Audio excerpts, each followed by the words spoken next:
So here's some questions they want us to be able to answer. Find all numbers t such that 2/3, comma t is on the unit circle. So here's a little picture of what's going on here. We have a unit circle, radius is 1.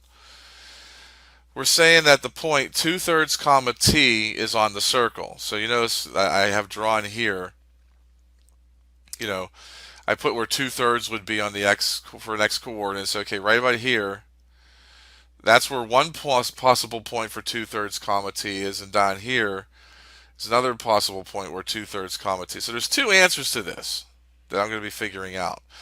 And I want to figure out what t is. I want to find all numbers t that would make this actually be the case. So what I have here is a right triangle.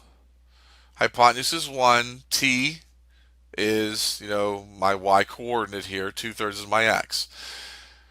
With this right triangle here, anytime I see a right triangle, I'm looking to evaluate what one of the sides of a right triangle is from your experiences in geometry and any experience you may have in anything more advanced than like algebra 2, trigonometry, pre-calculus you may have had in high school.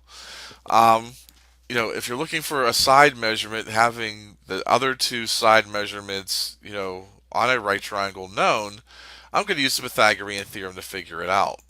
So t squared plus 2/3 squared would equal 1 squared, which means that t squared plus 4/9 would equal 1. So I subtract 4/9 from both sides, I get t squared equals 5/9. I would square root both sides at this point, remembering that if I put a square root into a problem where there previously is no radical or square root symbol, that plus or minus symbol has to come along with it. So I'm going to have plus or minus the square root of 5 over 9, which is the same thing as plus or minus the square root of 5 over the square root of 9, which becomes 3. So it's square root of 5 over 3. So those are the two t values, the two possible y coordinates that I could have on a unit circle with an x coordinate of positive 2/3. Here it says find the angle corresponding to the radius of the unit circle at the given coordinates. That kind of goes back to this one a bit. So we're looking to get these two triangles involved, more or less. Let's skip ahead to where we need to be. Okay, right here. So I see the square root of 3 over 2 and negative 1/2. I want to put where that is. And there we are. So that's where the square root of 3 over 2, negative 1, it's going to be in the fourth quadrant. I also see, that's a 330-degree angle because, when I look at, making that special right triangle, the 1/2 should be opposite the 30-degree angle. The square root of 3 over 2 should be opposite the 60-degree angle. Of course, the 1 should be opposite the 90-degree angle. So as far as, this angle here, so what I'm looking at right here is that this triangle that you see to the left here is actually this same triangle I'm drawing right now.